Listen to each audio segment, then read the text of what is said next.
nung tumatakbo si Digongyo.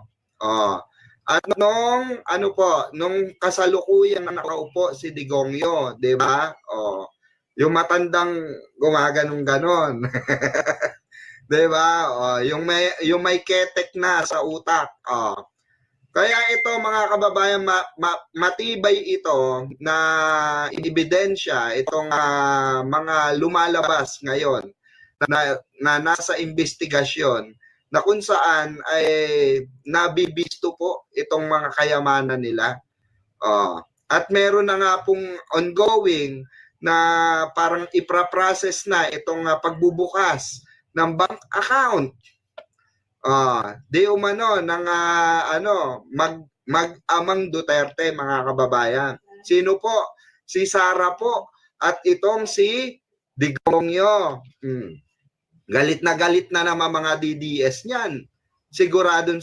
Sasabihin na naman ng mga DDS niyan, oy, puro kayo politika. Puro kayo banat sa mga Duterte. Wala tayong magagawa, 'di ba? Questionable yan Questionable po lahat ang yaman ng Duterte. Natural lang karapatan nating mamamayang Pilipino na halungkatin yan. 'Di ba? Real talk lang. Deserve po nating maintindihan at malaman. Kaya nga pinapaintindi sa atin ni Senator Trillanes kung ano po ang kinakasangkutan nitong mag-aamang ito, kung bakit ganun na lang kalakas, ganun na lang karaming pera, ganun na lang grabe magbayad ng mga 'di ba? Ng mga vlogger, ganun na lang magpakasasa, 'di ba? Sa kayamanan ng hindi naman galing sa kanila. Kasi ako personally, kung ako tatanungin nyo, hindi po ako naniniwala na yan ay yaman talaga nila. Yan po ay sigurado na merong pinanggalingan yan.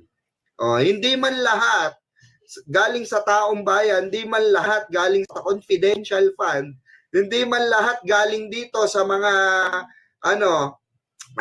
kurakot. Meron dyan talaga. Malakas din ang kutob ko at naniniwala ako sa paninindigan ni Senator Sonny Trillanes, mga kababayan, na meron sindikato na nasa likod niyan. 'Di ba, Senator? Tuloy natin. Actually si VP Sara parang may nilaunch pa na signature campaign sa Dahilan. Yes. Para yata bilang support kay dating Pangulong Rodrigo Duterte. Ano po ang nababasa dito? Actually, may nagsabi na nga na kapwa supporter niya na DDS na sinabi, kaya parang scam na yan yung signature campaign kasi wala namang mangyayari dyan sa signature campaign na yan. Kayo ba nabasa niyo ho yun? Yung sinasabing signature campaign? The stories, historical cases, and eyewitness accounts discuss lahat ng gimmick gagawin nila. At signature campaign. Alam nila na... Ayan mga kababayan, wait lang putulin ulit natin Sentry. Sorry Sentry. Ayan mga kababayan, especially mga OFW. Kumakalat nga yan signature campaign na kukunin pati yung pasaporte nyo, yung details ng pasaporte nyo. Tandaan nyo po ito mga kababayan, once na binigay nyo ang pasaporte nyo or information ng passport ninyo, para na rin kayong naglayas. Para nyo na rin silang pinahintulutan na kawin ang identity nyo. Imagine niyo pwedeng magamit yan bilang isang ghost employee. Tandaan nyo po yan mga kababayan. Yung buong pangalan ninyo at buong address ninyo, lahat yan kukunin yan yun sinasabi na signature campaign. 'Di ba? Yan po yung kumakalat sa Facebook ngayon na mismong mga didilis, mga DDS na dismaya dito dahil di umano may nagsiwalat na mga DDS na bakit daw kailangan pang kunin yung kanilang mga pangalan at mga totoong pangalan at kung saan sila nagtatrabaho. 'Di ba? Hindi ba pwedeng pipirma na lang? Kasi may hocus-pocus diyan. Ito po 'yon mga kababayan. Pwede pong magamit kahit ako personally for example, nakuha ko dito ng passport nyo. pwede kong magawa ng another tao. Dami. Magagawa ko ng dami. Pero pangalan nyo ang gamit nyo. Pwede po yun. Scam po yun. Totoo yun sinasabi ng mga didilis. I-scam kayo. Kaya po, wag po kayong pakatiwala diyan sa mga sinasabi nila, especially ni Sara Duterte, na signature campaign yung mga kaalyado ni Sara ang nag-ano yan. Gumagawa niyan so far. According mismo po sa mga DDS supporter. Natutukan na yung jurisdiction issue. Natuldukan na yon, wala na silang habol doon. Yung interim release issue, natuldukan na rin yon. Ngayon, itong fitness to undergo trial, kahit correct, na ano ang decision dyan, hindi pa rin papalayain si Duterte. Kaya itong mga ginagawang mga gimmick nila, Sara, ay pinipigana lang nila yung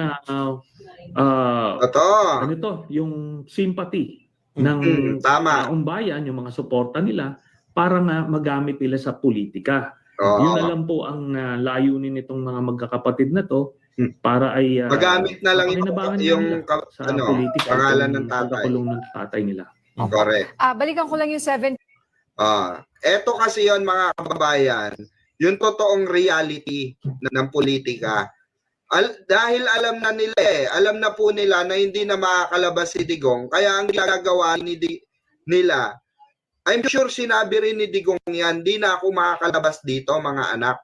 Pero pwede nyo pa rin gamitin yung pangalan ko para maawa sa atin ang tao. Maawa sa inyo ang taong bayan para iboto kayo. Kahit mismo si Digong, for sure, siya nagsasabi na gamitin na lang ang pangalan niya. Gagamitin na lamang yung sitwasyon niya dahil bakit po? Dahil alam na niya di ba? Alam na niya na abo na siya lalabas doon. Nakagarap po siya uuwi rito sa Pilipinas. Di ba? Kahit na ba ano nila diyan, tumbling nila diyan, ano pa sabihin nila diyan, nagkasala ang ama nila, nagkasala si Digong. Dapat niyang panagutan yan sa ICC, di ba? Dapat sisigin yan diyan. Di ba? So ngayon, ang tendency mga kababayan, mas pabor nga naman yun. Diba? Mas pabor yun sa mga naiwang anak. Dahil magagamit nga naman nila yun para pagpapaawa. Until now, alam natin mga kababayan, wala pang eleksyon. Imagine that, wala pang election, 2028 pa mga kababayan. Inuna pa po ang mga election yung signature campaign kesa dito sa trabaho niya sa OBP. Yan ba ang tatak ng yan ba ang tatak na suportahan natin? Unang-una na po akong di susuporta sa ganyan kasi ng mga tambalasan sa Senado, sa gobyerno. Diba? Yung mga ganyang klase ng tampalasan na iniisip nila ay laging kapakanan nila kaysa kapakanan ng ibang tao, especially ng taong bayan, hindi na po nararapat yan. Diba?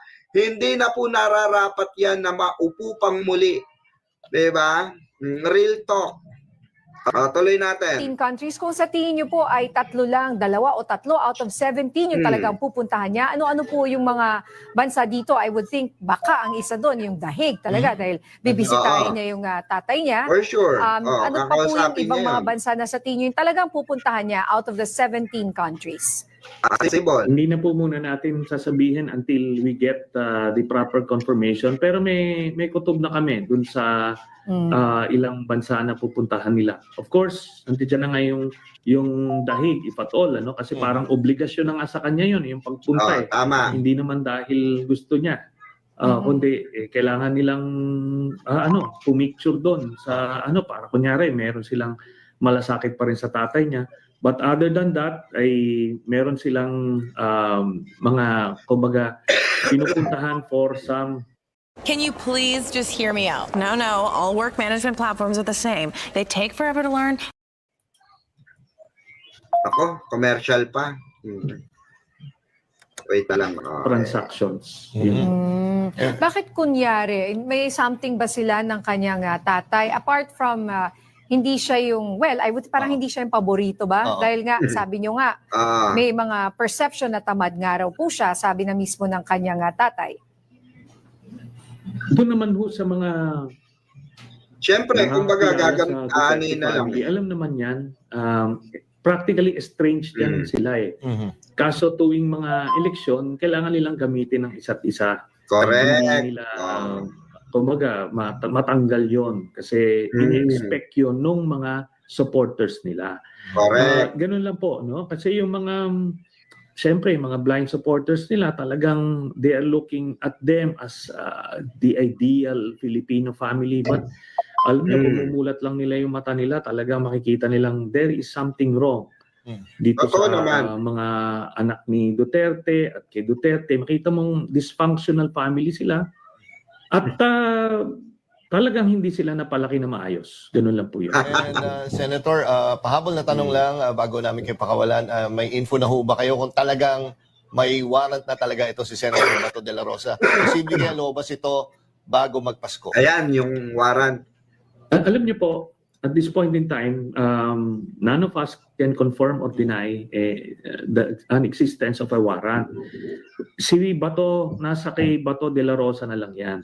Malalaman niya, ano ba? Kung wala siyang warrant, bakit siya nag-absent? So, pwede siyang i-expel. Di ba? Kaya, at hindi niya ginagawa yung trabaho niya. Kaya, nasa kanya kung isasapalaran niya yung kung may warrant nga o wala. Kasi kahit tanungin ng kahit na anong ahensya ng gobyerno, sinasabi walang warrant. Pero bakit siya nagtatago? Di ba? So, sabihin, hindi niya tinatrabaho, hindi niya ginagawa yung mandato niya bilang senador. At yun ang gagamitin natin na basihan pagpa-expel sa kanya in the coming months. Okay, nako, maraming salamat po. Nako, ayan na, Bato. Yan na yung sinasabi mong made your day. Remember, yung itsura mo na yan. Yan, bilang isang mukhang pugo, no? Mukhang pugo na nagtatago. Nako, dapat magtrabaho ka, unggoy. Hindi ka namin pinapasahod, hindi ka namin pinapayaman, no? Para lang magtago, para lang mag-ihaw-ihaw ng bangus, ano?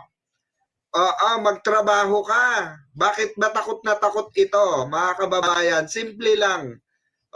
Baka for sure, meron na nang nag-ano sa kanya, meron nang nagtimbre sa kanya, na meron na talagang warrant na napaparelease.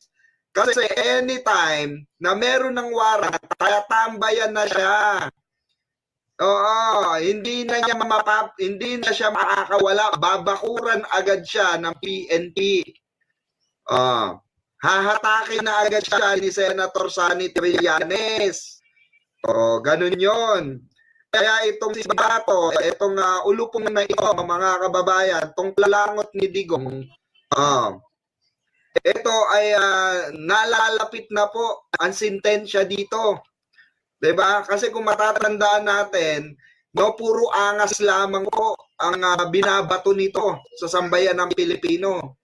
Nagyayabang-yabang. Ito yung mahirap eh. Ito yung laging natin sinasabi. Yung mag-aangas ka, tapos hindi mo kayang panindigan in the end of the day. Diba?